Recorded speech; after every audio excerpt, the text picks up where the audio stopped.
If you want access to bonus episodes, reading lists for every series of Empire, a chat community, discounts for all the books mentioned in the week's podcast, ad-free listening, and a weekly newsletter, sign up to Empire Club at www.empirepoduk.com.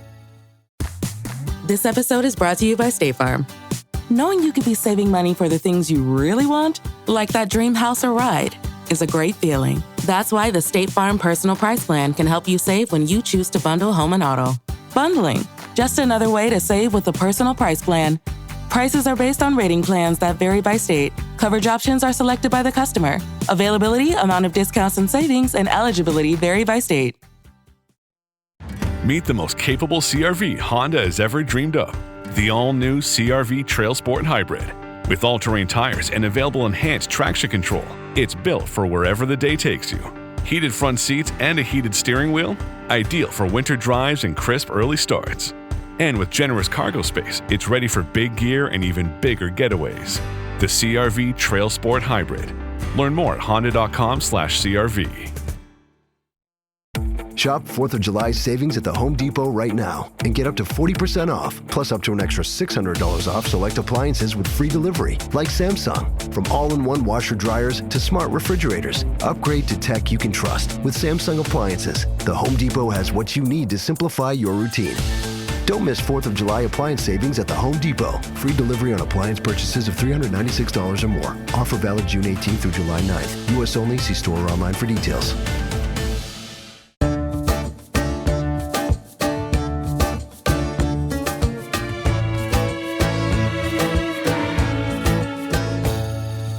Mugwa placed his hands to his mouth and raised the fatal and appalling whoop. The scattered Indians started at the well-known cry. Directly there rose such a yell along the plain and through the arches of the wood as seldom burst from human lips before. More than 2,000 raving savages broke through the forest at the signal and threw themselves across the fatal plain with instinctive alacrity. Death was everywhere, and in his most terrific and disgusting aspects. Resistance only served to inflame the murderers, who inflicted their furious blows long after their victims were beyond their power of resentment. It might have been 10 minutes before the sisters stood riveted. It might have been 10 minutes that the sisters had stood riveted to one spot, horror-stricken and nearly helpless. When the first blow was struck, their screaming companions had pressed them in a body, rendering flight impossible. And now that fear or death had scattered most, if not all, from around them, they saw no avenue open, but such as conducted to the tomahawks of their foes. On every side arose shrieks, groans, exhortations, and curses. At this moment, Alice caught a glimpse of the vast form of her father.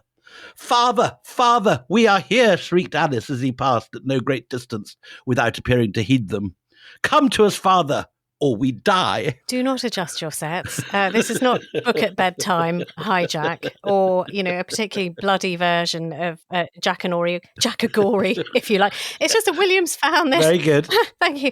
Found this deep-seated desire to be a storyteller, and you did very well. Thank you very much. That's all right. That was an excerpt from that very famous massacre scene from James Fenimore Cooper's novel, The Last of the Mohicans, which was made into that terrific film by Daniel Day-Lewis. I just forced you to watch. Forced me to watch. I've literally spent the last hour and a bit of my life watching people bleeding slowly to death under the tomahawk. So thanks for that. It's one of my all-time favourite movies. I love it. Yes. This massacre that you might remember from the movie, if you haven't already been forced to watch it by William, watch it.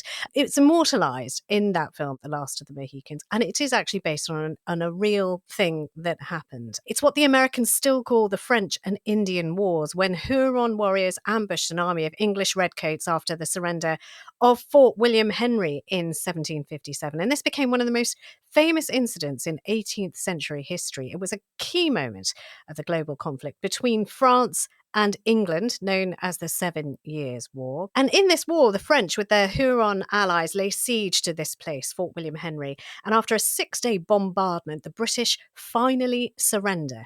And the terms of surrender include the British being allowed to withdraw under French protection, but, and you heard from William's reading, there's a very big but here, the Huron warriors, despite the French efforts to control them, attack the withdrawing column.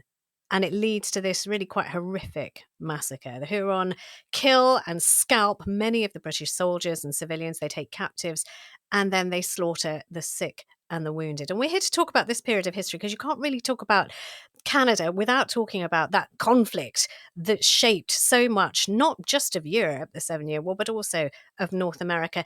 We are delighted to welcome back Maya Jasanoff of Harvard University. Hello, welcome, Maya. Hi there. Thanks for having me back. And thank you so much for not being frightened by the first time.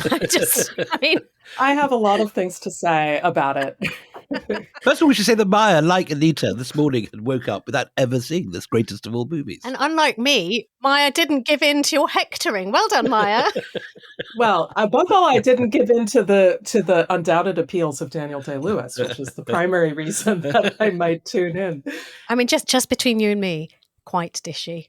Look, the reason that you're here, you've written this fabulous, fabulous book. Can I just show it to the class? Maya Jasanoff's Liberties, Exiles, The Loss of America and the Remaking of the British Empire. And it's very much, this is the bedrock of what we're going to be talking about in this episode and the next. A spectacular, spectacular award-winning book, which I'm ashamed to say I had never read before this week. And I have loved it, Maya. Maya, you always said it was your best book, and it is. It's absolutely fantastic. It's epic amounts of archival research, more than I think any of your other books. Is extraordinary. And now that you've read it, I feel I must go and watch The Last of the Mohicans. No, don't. Just watch the clips. Put in Daniel Day-Lewis running. You're covered. That's fine. You'll be sorted. Okay, so can we start off? I mean, I think, William, the idea is to maybe paint a big picture of what's going on in the 18th century. And particularly, Maya, if you could take us through, well, two things really. The lead up to the global 7-Year War.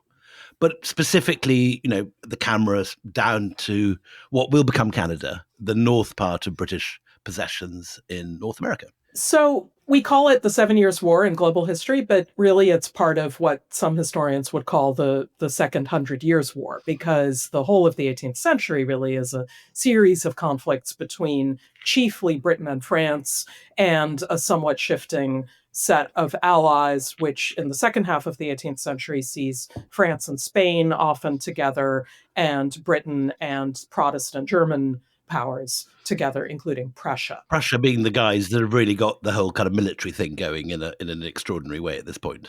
Prussia getting that particularly under the reign of their incredibly powerful, charismatic, and important modernizing ruler Frederick II, Frederick the Great.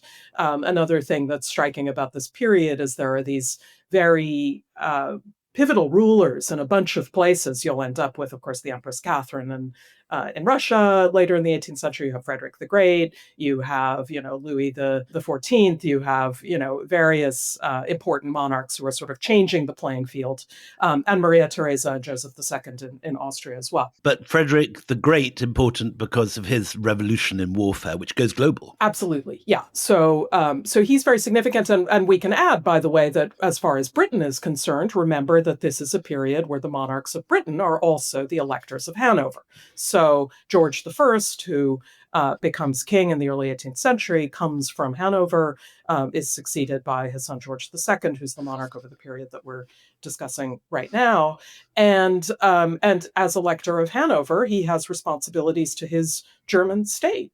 And his German state is very near that of Prussia and Frederick II. And in the run-up to the 7 Years' War, you see an alliance being created between Great Britain, Hanover, and Prussia. And the German states in general are big sources of military manpower. American listeners will be familiar with the Hessians, who are brought from the state of Hesse as mercenaries, essentially, by the British to fight in the American Revolution some years later.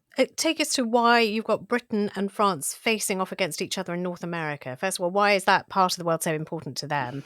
And how do they find themselves in such conflict? So you've got in North America, basically, you have a continent whose future is very much in the balance. And the lay of the land going up into the French and Indian War / 7 Years' War is that you have the 13 colonies of British America strung along the eastern seaboard. But then to the west of them, essentially blocking any further expansion westward by these growing, burgeoning, heavily mercantile, but also land-hungry colonies of the coast, you have the expanse of what's called New France, which has been in French hands, French claims since the 16th century, really, and ranges from Hudson's Bay and from Newfoundland up in the north, all the way down the river valleys of the Ohio to some extent, that's in contest, the Mississippi,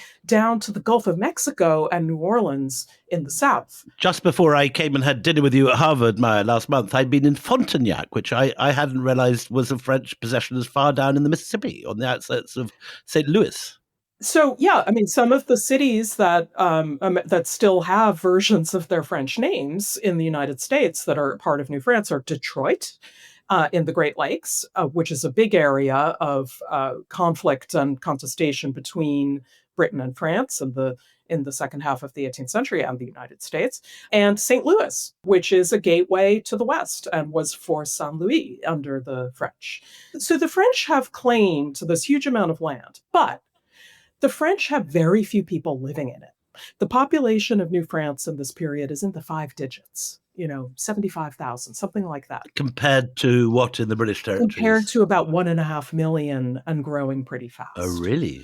To look at the map, you see what looks like this big French expanse claiming the continent, potential access all the way to the west if they want to push for it. But in reality, it's the coast and the rapidly growing colonies in British hands that have the real energy and the economic power. Is that the imbalance, Maya, that leads the French to cooperate more closely with their Indian allies? In all these movies like Last of The Mohicans, you're always seeing a couple of French generals in their sort of posh European kit, and then you have all these sort of guys with tomahawks around them. Or is it? I mean, we just did a couple of episodes with Cartier and others, and those who sort of follow them. Really making allegiances, trying to sort of set up shop with the Micmac and the Wendat and say, we can work together. We start with furs and then we can actually have some kind of coalition. Are they just better at dealing with the native population? What's the truth of this? Both sides are doing this. And one of the exceptions that I would take to your opening with The Last of the Mohicans. Yes, I should apologize for that very, very sort of Victorian reading and the references to savages and so on. Exactly. Anyway, but I would say that one of the misconceptions perhaps that's perpetrated by that is the idea that, the French have these uniquely horrific Indian allies while the British are more upstanding, etc.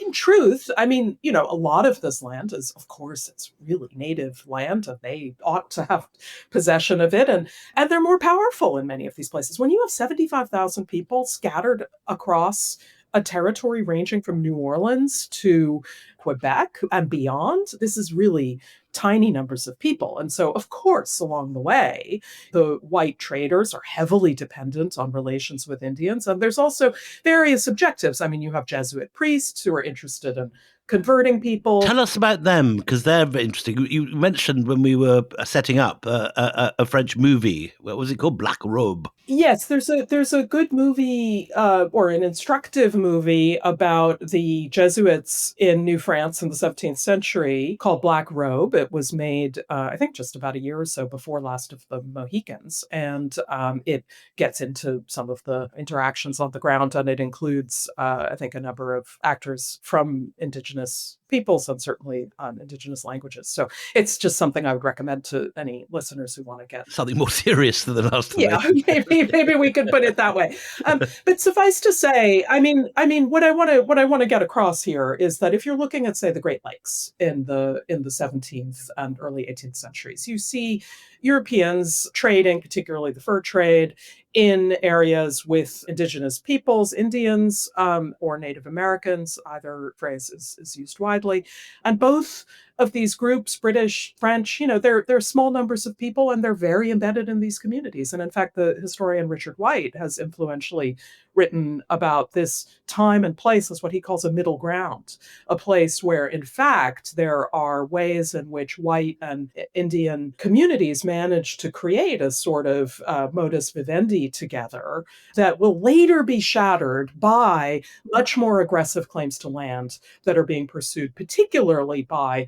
colonists, but are also thrown into dispute by increasingly high-level war between the respective governments of Britain and France. Maya, one other thing I think we should stress, which I learned from you, I remember when we were talking, when you last had you on the show, is how much richer the Caribbean is at this point than the North American continent. Because we today obviously think that America is the big economy and the Caribbean is a small fry. But the opposite is true at this period, isn't it? All of the action is further south. I mean, the truth of the matter is that the biggest power in the Americas at that time is Spain, which has New Spain, it has New Granada, it has Peru. I mean, it has, huge claims. And of course, Portugal with Brazil and the Caribbean islands, which are rapidly growing into huge industrial centers, really, of sugar production on the backs of millions of imported enslaved Africans to do the work.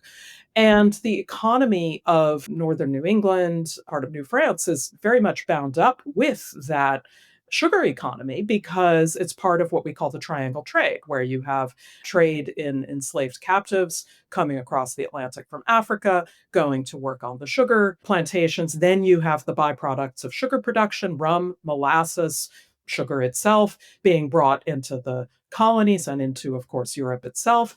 And then you have the big product coming from the northern Atlantic, namely cod, salted, dried, packed fish, which is sent down to the Caribbean as a very protein-rich food source for the enslaved laborers. That sort of supply belt thing is just so haunting because you need to feed the slaves, so you need to take some land, so you need to take it from people, and you need to do more enslaving. I just wanted to turn back to the idea that I had in my head and just, by all means, shoot it down. But we did an episode where we talked a lot about Samuel de Champlain, who is the man who founded Quebec. And New France, the very seed of it. And he did write about this vision that he had of this utopia of the two peoples of France and the Indians, becoming one, working together as one, having this sort of shared identity and community. How long after Champlain's death does that actually survive, or does it die with him, or does it, do the French have a better attitude to indigenous people than the Brits do, say, when they turn up? I'm very reluctant to get into these games of, who's better and who's worse in certain ways. Maya, I think fun. Spoil sport. I think that what we have to think about here are power dynamics and end goals and numerical balances and all of that Not sort for of thing. nothing. Now, Are you a double professor at Harvard? what we can see, I think, very much are, as it were, periods of greater and lesser interaction and tolerance, if you will, with Native peoples, I totally bow to your professordom. I do. I really do. I haven't read sort of, English sources saying we have met a great noble people that I think we can, sort of become a melded new. Well, I think the big example to put forward, and I don't want to discount the exceptional qualities of Champlain. I mean, similarly, you can look in the Spanish Empire and you see someone like Bartolomé de las Casas, who has a unbelievably, seeming to us, sort of fresh, tolerant attitude toward indigenous peoples, and very much laments the brutalities of the conquistadors. I mean, there are these figures, Yeah. definitely. But what I would say, for example, in the middle of the 18th century in British North America, is that the relationships formed between the colonists and, say, what was then called the Iroquois and we would now refer to as the Haudenosaunee Confederacy is incredibly important and real. And this is a group of confederated tribes or nations in what is now sort of central New York State, ranging west, 6 nations, as they're called, and they form together a confederacy, which is quite powerful, which then creates a kind of alliance with the British, which they think of as the covenant chain. And this is a real alliance, I would say. And there is an example, one of your colleagues was writing, I remember, a book on the Mohawk Baronet. Would you tell us quickly about him? Well, I think that the figure who's important here and will be important in fact, he's important in the events around Fort William Henry is a man called William Johnson. William Johnson is of Irish origin, moves to North America, as many ambitious men from the fringes of the British Isles. I'm sure some of Willie's ancestors among them. Always on the wrong side, my lot. Yeah. they come and they're eager to, get colonial offices and, whether it's in the military or civil administration. So William Johnson ends up settling in central New York State and becomes the commissioner or superintendent of Indian Affairs, so-called. And his job is basically to create and nurture the alliance between the Haudenosaunee and the British. And he even, is one of many, again, of these men in sort of imperial frontier situations, very much like his counterparts in the East India Company at this time, in that he forms intimate relations with a number of indigenous women, but in particular one called Molly Brant, who is a very significant figure in her Mohawk community. And the two of them live together for many years, have a lot of children, and Molly and her brother Joseph will be very significant players in the American Revolution, actually, and in maintaining the alliance between the Mohawks and the British in that conflict. Now, Maya, the outbreak of the French and Indian Wars, which we call 7-Year War, actually involves no less a character than George Washington with a whole troop of, are they Huron? Who's he with? Or Mingo Nation. And they ambush a French detachment under Joseph Coulon de Jumonville. And that is one of the things that kicks off the whole global conflict, isn't it? Washington at that time he's in his early 20s and he's been trained as a surveyor in colonial Virginia, and he joins the Virginia kind of militia. His elder brother, Lawrence, as well as the governor of colonial Virginia at that time, are both speculators in a company called the Ohio Company, which is one of these kind of land speculation companies eager to get in on what they perceive of as the very rich lands beyond the Northwest frontier. It's now the Ohio Valley, and I think that in most American listeners' minds, the idea that this is the kind of wild Northwest frontier will sound quite funny, but that's what it is in that period. And a lot of what happens in colonial conflicts in North America in the 1750s, 60s, 70s, on up until really the War of 1812, concerns eager colonial subjects who want to push west when a metropolitan government maybe feels a little bit differently about it. So we have to see this as very much a colonies first operation, where the governor of Virginia and others who are into getting land in the Ohio Valley are eager to send their men out there and lay claim to land which the French are also busily claiming. The French have a whole series of forts that they're building. And it's in one of these expeditions that George Washington, who's sent off to threaten a French fortification in the Ohio River Valley, ends up ambushing, as you say, a group of French soldiers. The numbers in these encounters are tiny, we have to say. I mean, they're in the dozens or something. And this skirmish and its follow-up acts, which include a much larger and more kind of put together expedition under the command of the British General Braddock the following year. We'll move on to Braddock next, so save Braddock up. Yeah, so this skirmish ends up being what many people recognize as the first skirmish in the so-called French and Indian War taking place in 1754.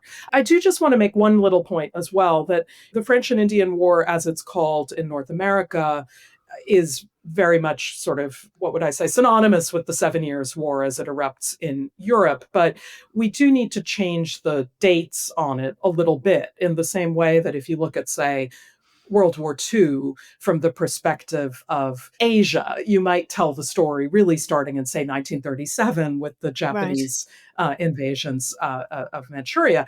Similarly, this is a conflict which, in its 7 Years' War guise, if you want to put that label, looks very much like a conflict, between all of these European princes on battlefields in Germany and whatever. But really, we have to see it as a global conflict that's starting earlier and starting in North America with this ongoing competition for power between Britain and France. I mean, should we be calling it actually the First World War One? World War One, because it is a global, as you say, a global conflict. We've Winston missed some bits Churchill here. himself called Yeah. it the First Global War, the First World War, and it absolutely was. It would go on to encompass really every continent that the British and French and Spanish empires had an interest and would be a huge global conflagration. We left Washington with his ambush without really explaining why he was there. So, as I understand it, it's access to the land beyond Pennsylvania that the English and the French are really competing over. Do you want to just take us there for a second, Maya? Yeah, so you have this series of river valleys or a whole sort of river system that defines the kind of what we would call now the Midwest up to the Mississippi being the big one in the U.S. And the Ohio River is the most important of those. It runs through western Pennsylvania, forms the southern edge of the state of Ohio now, and ultimately joins up with the bigger river systems of the Mississippi. And so it's really that area on the western frontiers of Virginia, of Pennsylvania, that are in play in this period. And why not, as far as the colonists are concerned, right? I mean, it's the extension of what they already are trying to have in parts further east. It's mountainous. I mean, we're getting into the Appalachian Mountains here, and it's heavily wooded.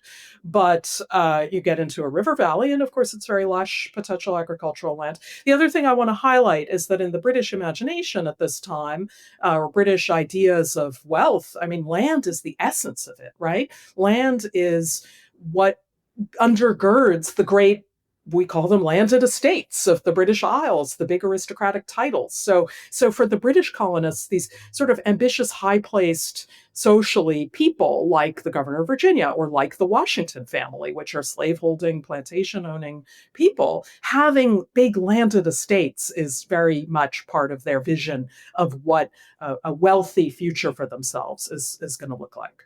Well, I mean, if anyone's interested in digging deep into this, I'll just remind you that we did do an American series, America's Empire, and we did the Founding Fathers, and there is a huge, whopping, great, big, fat episode on Washington and so the minutiae of all of this time and his interests and his, sort of extracurricular activities that made him rather rich. It is episode 151 of our podcast. We are going to take a break, but we ought to sort of circle back to where we began, which was that reading from William, and we should talk about Braddock, and we should talk about Fort William Henry and the subsequent massacre that we started with. So tell us, first of all, you mentioned Braddock. Who is Braddock and why is he important? Braddock is the British general of the official British Army. We're talking here of the formal army, the regulars, again, supplemented by these colonial militias. Virginia Rangers, Light Horse, and these sorts of things in addition. So Braddock, I highlight this because, this is another thing that comes up a lot in these conflicts is there's a combination of the British regulars and then various colonial militias. And if you want to come up with an analogy in India, say you have the East India Company Army versus the British, or alongside the British regulars, one of the parts of the story of India in the first part of the 19th century is the presence of British regulars actually increases a great deal, and the relative importance of the East India Company Army goes down. Anyway, Braddock is a British regular military officer, and he is dispatched after these whatever you want to call them, skirmishes, ambushes, encounters, he is dispatched on a proper expedition into the Ohio country against a British fort called Fort Duquesne. Washington is also with Braddock at this point, isn't he? He's on both trips. Yeah. He is. Washington is promoted at this point to lieutenant colonel. He's serving under Braddock. He's like an aide-de-camp, something like that. And they go marching up toward Fort Duquesne, which is at a river confluence, which is today the city of Pittsburgh. At this time, 1755, this is a French fort. And it's, again, one of a string of forts that run down from sort of Lake Erie down further in the Ohio River Valley, and part of that big French chain going from Quebec down to St. Louis and south down the Mississippi. And the British are very eager to take over these forts and take over that land. So Braddock leads an expedition and goes marching up this, again, heavily forested, rather mountainous terrain against the French. And in it, thinking he's going to win easily and then go on and keep on marching up and go up into the Great Lakes and all of that, he is, in fact, badly defeated. Well, I mean, there's a misplaced sort of arrogance that the French don't know how to fight and that they're lazy and that they won't put up much resistance. I mean, since my in-depth research into Last of the Mohicans, I just wanted to quote one phrase, which actually you do see a lot in the source material at the time, which is a huge underestimation of the French by the British. That they're not fighters, they're and particularly the French militias, who turn out to be rather good at all this. Yeah, and they're ill-equipped. Their supply lines don't work. But in Last of the Mohicans, just before the massacre takes place, you've got this commanding officer saying, you don't need to worry about the French, there's no problem, because they've got this Latinous voluptuousness which gets in their way. I just wrote it down. I thought that's fantastic. That's probably, Absolute judging summary. by that reading we did, that's probably in the source material. Well, I mean, the thing is, though, they are wrong because the French do beat them back. They are, and why do they beat them back? Is this the underestimation of their capability, or is it that the British are just, sort of ill-equipped to fight in those terrains? What happens? Why do the French do so well? I mean, I think one thing I want to emphasize, I'm not a military historian, but I would just say that, all of these encounters, they're again between really quite small numbers of people. I mean, a couple of thousand for Braddock, and that constitutes the big army. And there's always this thing, isn't there, with the British at this period? They always start slow. The British military is quite a small force. We always assume that the British in the 18th century are. Yeah. It's a few thousand under Braddock, but they're all of these they're happening in these heavily wooded areas. Yeah, right. They're far from anything you could consider to be a supply post. The British are good and they get even better at moving things around by ship and by sea, and then provisioning and moving troops and doing all these things. You're very far from any kind of coast. And the French, again, remember, their strength is inland. The French have the river valleys and they are well established in these places, and the British are sort of marching further and further away from their centers of power toward the French centers of power. And again, I'm sure you could get a military historian on who would have much more expert things to say about the tactics and the fighting methods. But what you're saying, it's one broken supply line will make all the difference. The other thing I would say is that the British are very accustomed to this kind of open field fighting, right? I mean, they want to go, they want to set up, they want to line up their troops and have them face the other troops and then go at it, right? Almost square. Yeah, exactly. And they're good at that, and that's what they're used to, and that's how the European battles are fought. But in North America, that is not how you generally do things. For example, I remember a children's book I had, I think it was called something like Meet George Washington, and it was telling us all about George Washington's adventures as a young man. And I remember there was an illustration in it of a soldier with his back against a tree, kind of dressed up in camouflage, holding a gun. And, the idea of this is that the way that you fight in these terrains successfully is to adopt more of these kinds of what we might consider, I don't know, guerrilla tactics or something like that. And not to wear a bright red coat. Well, the word camouflage is a French word, right? And so, You just can think about it maybe as a little bit of a difference in familiarity with the terrain and use of more scouts and better ways and, this kind of thing. Maya, just before we take a break, tell us your version, because I know that you disapprove of but not only the language used by Last of the Mohicans, but also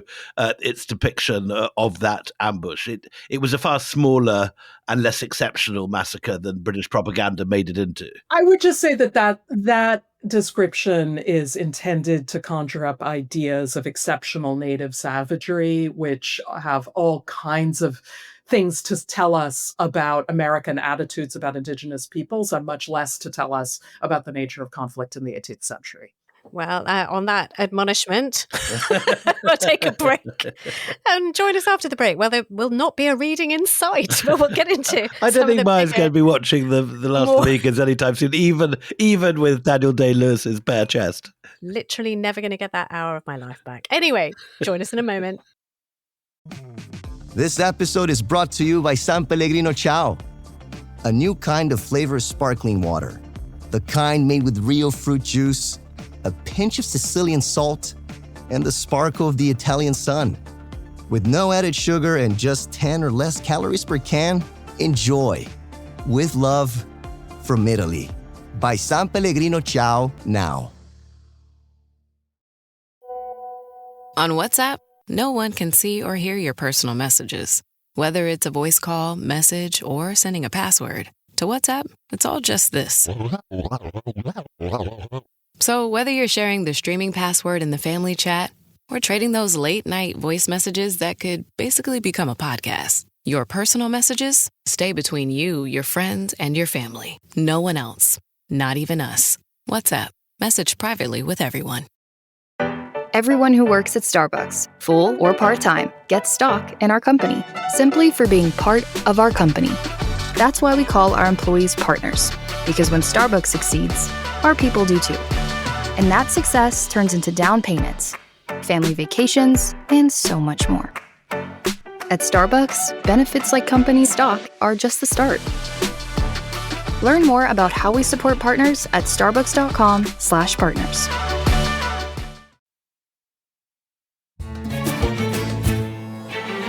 Welcome back. So, after 2 dismal years, British luck is turning by the year 1758. You've got a stronger government at home, headed, as Maya was telling us, by William Pitt, for whom Pittsburgh is named.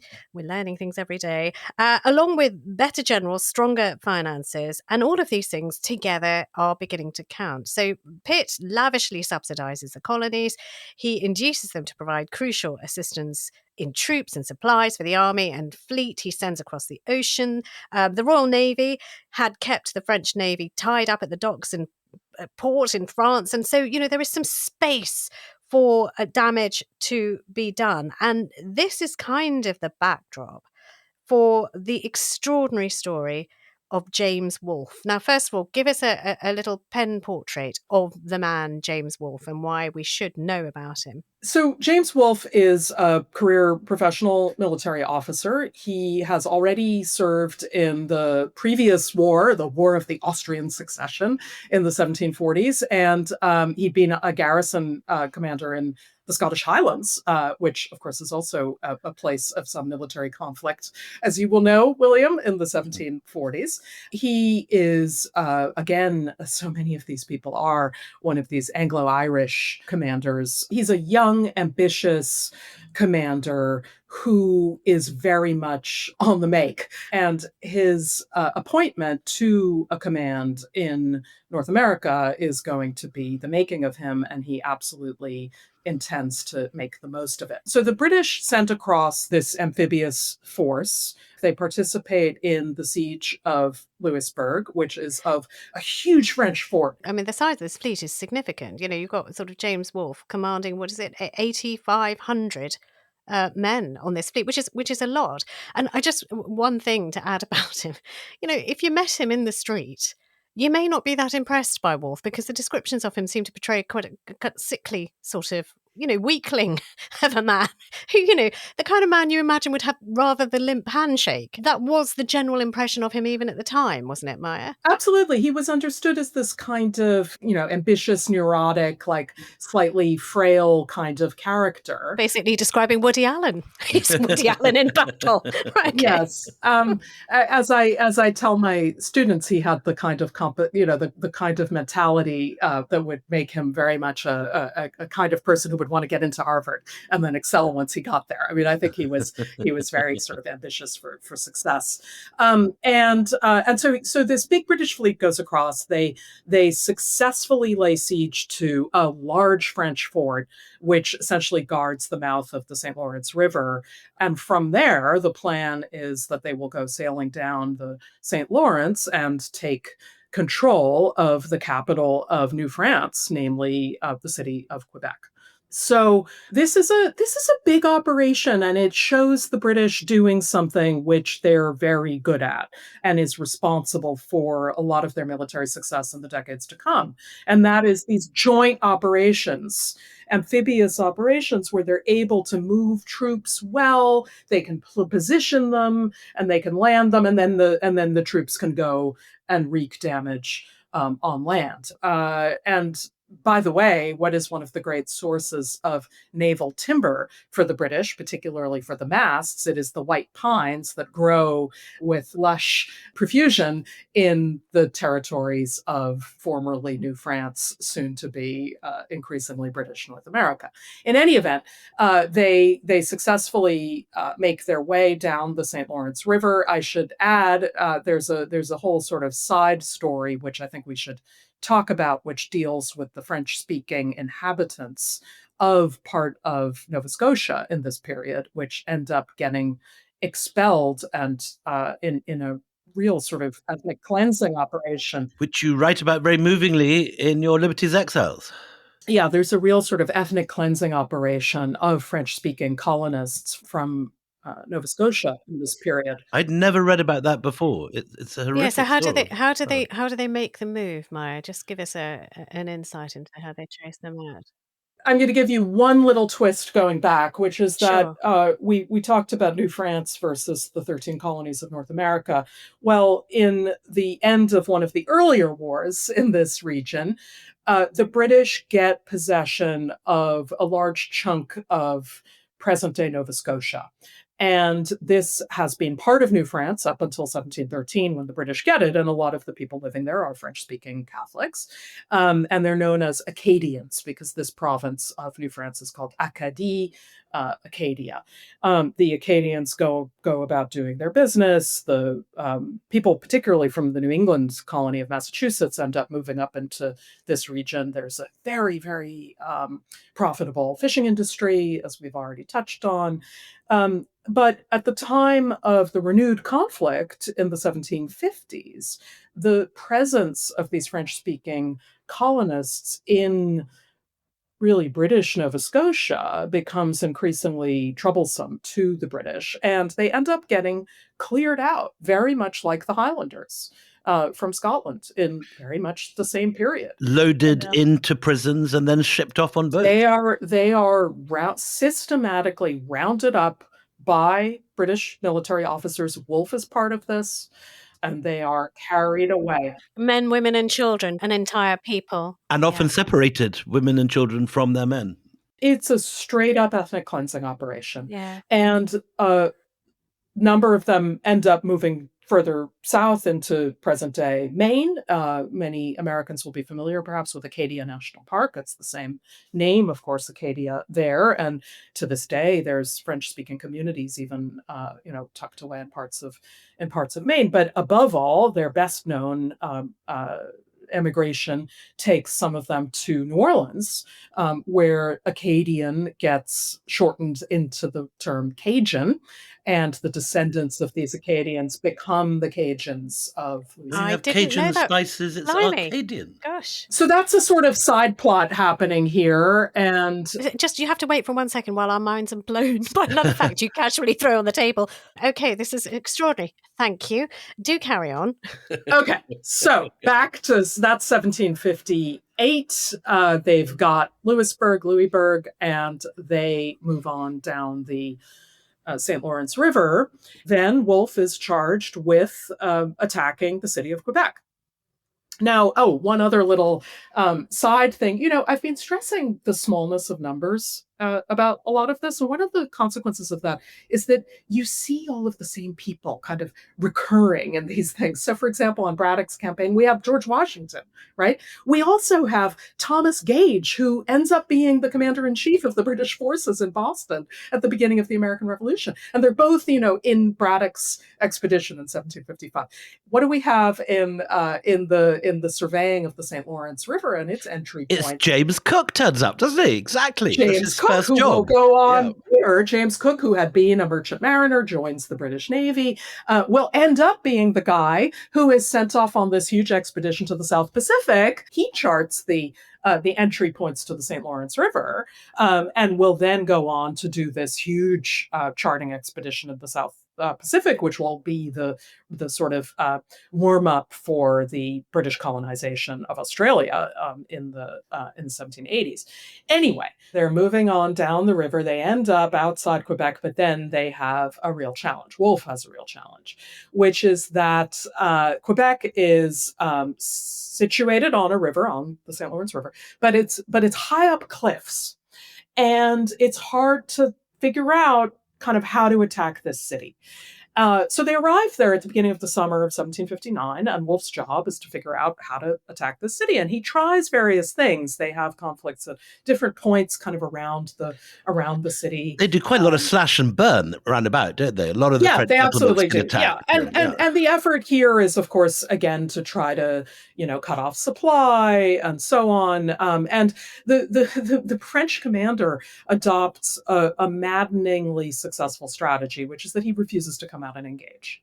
And it's maddeningly successful because it means that Wolfe can't take the city, right? I mean, if the army is still staying in there, like, he can't do anything about it. The best he can do is kind of get the little things around the edges and try to whittle away from the outside. But he lacks any obvious way to get the city itself. He tries to persuade the civilians to come out and turn on the commanders and, all of this kind of thing, but none of it really works. And so as he's sitting there, the months go on, it's hot, it's sticky, they're wearing their red wool coats, sitting in the St. Lawrence River in, mosquito filled and all of that in 1759. And Wolfe knows, look, I mean, time is running out. If he doesn't get this thing done by the autumn, this is going to fizzle.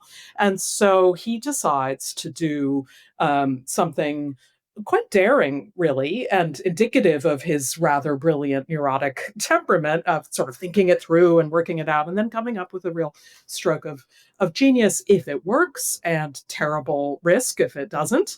And that is to try to scale up the cliffs in the dead of night, and rather than attacking the city, which has these big fortified walls kind of facing the river, to come up around the back, as it were, onto the open plains that are behind the city, and then engage in one of these much more sort of open field type of confrontations that the British are used to and like.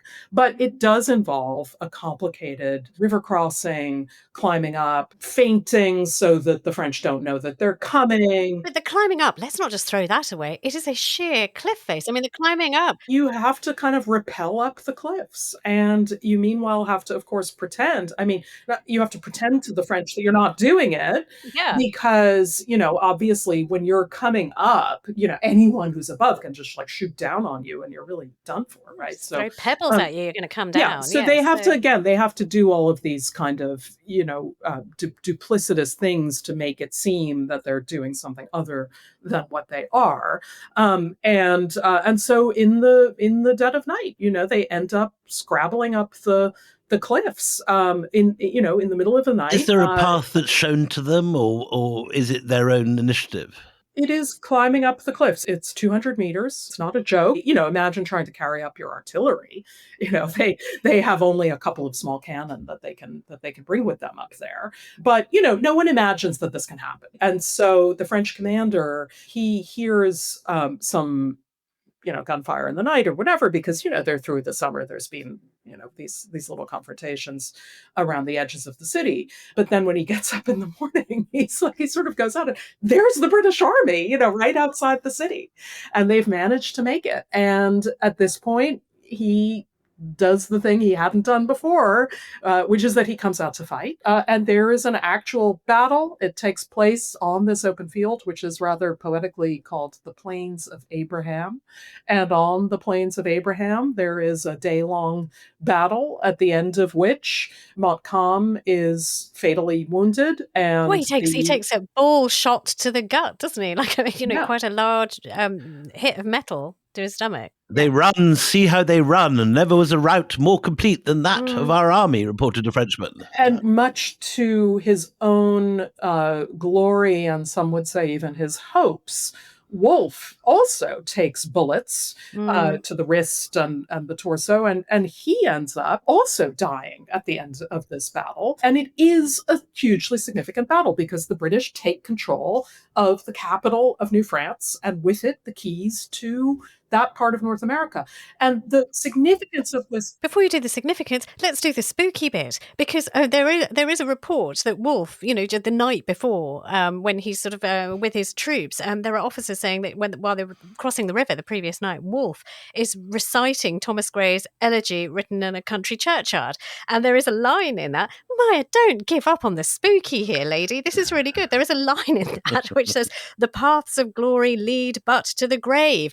And all of his men, when they see him cut down, even though he's won, oh, that's what that poem means. Now we understand and can do an essay on it. So, they were pretty portentous. Anyway, as you were, the significance of it. We've done the spooky, now do the significance. And the Benjamin West painting we've got to talk about too. That's where I'm headed, interestingly enough. Is it spooky or is it self-aggrandizing? Because Wolfe very much wants this kind of fate, one could argue. For example, he had this fiancée for a long time in Britain. And, the poor fiancé is sitting there and, he's never coming back, basically. I mean, he's just busily looking for glory. And, and so it's very clear in the way that he comports himself and, writes to his mother and says, I'm sure I'm never going to get married and so on, even though he has this fiancé, that he's eager for a certain kind of a future for himself, which he gets because he has the big victory, he dies on the battlefield, and then a painter from colonial Pennsylvania, which of course is one of the great frontier states in this period, who is making his name for himself as a court painter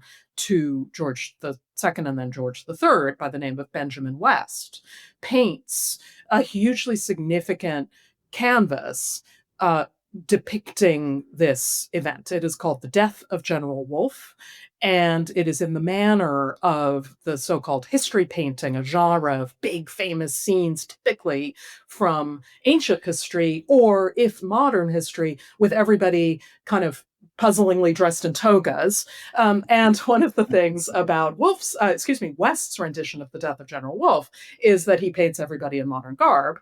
And it shows Wolfe, passing away in this very kind of romantic way with a shaft of light, artfully poised right over his face. And he's in the arms of various officers, and around him are congregated not only British redcoats, but also very operatively a member of one of these colonial regiments dressed in green as a ranger, showing the participation of the colonists in their own defense, and a very statuesque Native American looking very much like a sort of Greek statue, but depicted carefully and lots of Scotsmen in plaid. Lots of Scotsmen, and the whole thing is a big image of the sort of British Empire as it sees itself after the victories of the 7 Years' War. So I've seen this. We did a Wreath lecture with woman, I'm sure you know, an eminent Canadian historian called Margaret Macmillan. And this painting there, which is, it's a fairly large thing, it's almost like a religious pilgrimage. It's the one where you find the biggest knot of people sort of standing reverentially in front of it. So yes, now we're running out of time for this episode, as we always do when we're chatting to Maya, because we get carried away with such good tangents and good stories, exactly. Yeah, very. So, I mean, the French are the principal losers out of all of this, and they end up giving up Canada pretty much, formerly New France, and Louisiana. I mean, it's not just France; it's Louisiana as well. They do, though, keep a toehold in 2 islands off Newfoundland. I mean, just tell us a little bit about the presence that they managed to cling on to. Well, yes, they do cling on to these 2 little islands, which are called Saint-Pierre and Miquelon, and they are important for them as their footholds in this incredibly lucrative cod fisheries business in the North Atlantic. However, the thing I want to highlight is actually something that goes to the point that we were discussing earlier, which is when they're doing the negotiations at the end of the war, and obviously the British have the upper hand, having won a victory, they are faced with various choices about where they choose to concede and where they don't. And the operative thing they do is they choose to surrender the vast expanse of New France from everything except basically New Orleans, but the whole Mississippi Valley all the way up to Hudson's Bay to the British. But what do they keep? Guadeloupe. They keep the islands. Thank you. You have to come in with that. I mean, Guadeloupe and William, would you like to yeah. tell us what the other one is? Yeah, get it, Maya. Get him, Maya. Get him, Maya. Guadeloupe and Martinique. So they retain Guadeloupe and Martinique, and this is significant, of course, because those are unbelievably valuable commercially to them because they're sugar-producing islands. And so, I mean, I think it neatly encapsulates the differential in wealth and promise that you would swap basically, this vast expanse of the North American continent for Guadeloupe and Martinique, in effect. And that was the right thing to do at that time. It was definitely the right thing to do. And by the way, these places are all still part of Greater France to this day. Now, we're heading on in the next episode. The next massive earthquake in North American history, of course, is the American Revolution. And in that, we see this newly conquered New France remain with Britain, while all the stuff that the British had goes to America. Is there anything at this stage, Maya, which hints that that's the way it's heading? Is there anything that Wolfe could have seen if he'd been very clever at this point that would have shown him the way the wind was blowing? Because very short, only 20 years now that the American Revolution will break out. After this enormous British victory, the British are completely triumphant in Canada. They've just taken also Havana. They've also taken quite a lot of West Africa. They've taken Dakar, the slave port. They've taken Plassey, the whole beginning of the East India Company and Clive, and all that story is beginning during this time. Is there any hint of the way the wind is blowing yet of the American Revolution? 12 years later, we'll have the beginning of the American Revolution. And the answer is yes and no. It is no, emphatically, in terms of the kind of colonial outlook, the imperial outlook that you see embodied in a painting like The Death of General Wolfe from 1770. The idea that we're now all part of this great imperium. Settlement, emigration to the colonies increases significantly. The economic growth is high, et cetera. But yes, because the causes of the American Revolution come really straight out of the victories of the 7 Years' War. Because of the costs? Because of the massive amount of money that the British have to now find in order to pay the debts of this war? Absolutely, that's part of it. The other part of it I like to highlight is that the British now find themselves managing this big global empire with subjects who are not just English-speaking Protestants or German-speaking Protestants in the Atlantic seaboard, but are also French-speaking Catholics in Quebec, are also the hundreds of millions of Bengalis and now subject to tax collection by the East India Company, and of course the ongoing interests of the sugar planters in the West Indies. And so you see the British trying to manage all of these different interests of these different groups in ways that look sensible from a metropolitan perspective if you're sitting in London and you're trying to manage this whole thing. But if you're sitting in, say, Boston or Williamsburg or Philadelphia, look very provocative. Why the hell should you be paying more? Well, and exactly. Yeah.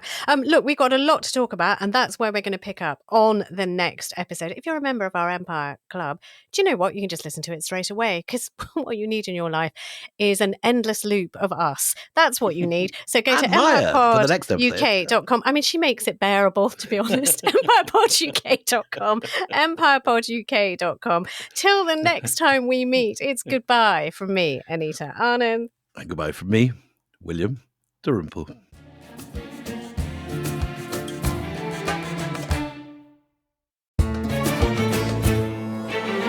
Before you go, can we tell you about something really exciting? Have you ever heard an ad on this podcast and thought, hang on, my brand would be way better here than whatever they are nattering on about? I mean, it's bold of you, but you might be right. And here's the thing, you can actually make that happen. Make the dream real. Imagine your brand front and center on Empire and other shows across the Goalhanger network. If you don't know who Goalhanger is, they are the producers of this show. And if you're looking to get the brand right into the center of everybody's routines, they are the people you want to talk to. If you're curious, just head over to goalhanger.com. That's Goalhanger, HANGER.com.